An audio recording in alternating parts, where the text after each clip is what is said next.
श्रीमंत वृद्धाला एकटेपणा जाणवू लागला.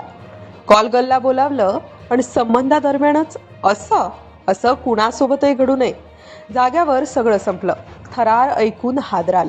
वीरेंद्र, वयवृद्ध माणूस, पैसा, प्रतिष्ठा, मोठं घर, सर्व काही होतं त्याच्याकडे, पण तरीही काहीतरी कमी होतं. शांत घर, रिकामे हॉल आणि भिंतींवर आदळणारी एकटेपणाची सवय हळूहळू त्याला कुरतडू लागली होती.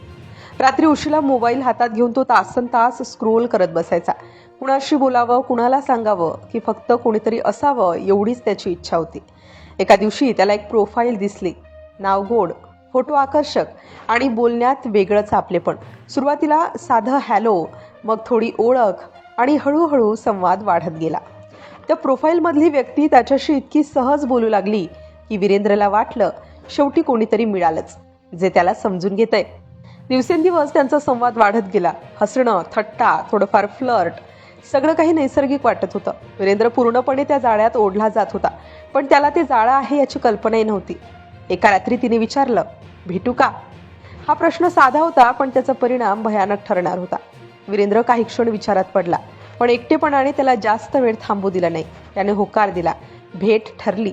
एक शांत, थोडं दूर असलेलं ठिकाण, कोणी त्रास देणार नाही असं सांगितलं गेलं आणि तोही तयार झाला.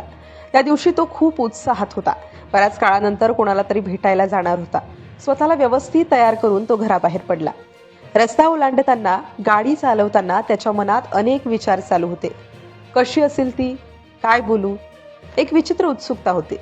ठरलेल्या ठिकाणी पोहोचल्यावर मात्र सगळं थोडं वेगळं वाटू लागलं. जागा शांत होती, अपेक्षेपेक्षा जास्त शांत. काही मिनिटांनी एक व्यक्ती त्याच्याकडे आली. चलो, उधर चलना है, असं म्हणत त्याला पुढे जाऊन घेरू लागली. वीरेंद्र थोडा गोंधळला, पण त्याने विचार केला कदाचित प्लॅन बदलला असेल. तो त्या व्यक्तीसोबत गेला. तो एका फार्म हाऊस सारख्या जागेजवळ पोहोचला. आजूबाजूला कोणीच नव्हतं. वातावरण अचानक बदलल्यासारखं वाटत होतं. दरवाजा उघडला आणि वीरेंद्र आत गेला. क्षणातच सगळं बदललं. अचानक 4-5 जण त्याच्या भोवती उभे राहिले. तो काही समजण्याआधीच त्याला जोरात पकडलं गेलं. आवाज दाबला गेला. भीतीने त्याचे डोळे मोठे झाले. शांत रहा, नाहीतर इथेच संपवू, असा थंड आवाज कानात घुमला. त्याला मारहाण सुरू झाली, जोरात, निर्दयीपणे. त्याचे वय, त्याची अवस्था काहीच महत्त्वाचं नव्हतं. त्याच्या हातातील अंगठी खेचली गेली, गळ्यातील साखळी तोडली गेली. प्रत्येक क्षण त्याच्यासाठी भयानक होत चालला होता. तो विनवण्या करत होता, काहीही घेऊन जा, फक्त मला सोडा. पण तिथे कुणालाही दया नव्हती. मग त्याचा मोबाईल हिसकावला गेला. पासवर्ड सांग. तो घाबरला, पण नकार देण्याची त्याची हिंमत उरली नव्हती. धाकतपटशा, मारहाण आणि शेवटी त्याने पासवर्ड सांगितला. त्याच्या डोळ्यासमोरच त्याच्या खात्यातून पैसे ट्रान्सफर होऊ लागले. सेकंदात सर्व काही लुटलं जात होतं. त्याच्या आयुष्यभराच्या कष्टांची कमाई काही मिनिटात संपत होती. शेवटी त्याला तिथेच फेकून दिलं गेलं, जखमी, घाबरलेला आणि पूर्णपणे तुटलेला. रात्र काळी होती आणि त्याचं मन त्याहूनही काळं झालं होतं.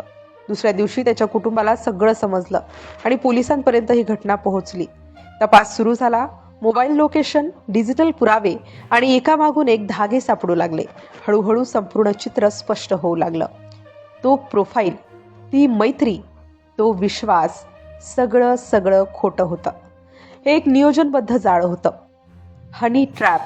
एकट्या श्रीमंत लोकांना लक्ष करून त्यांना फसवण्याचा हा धोकादायक खेळ होता.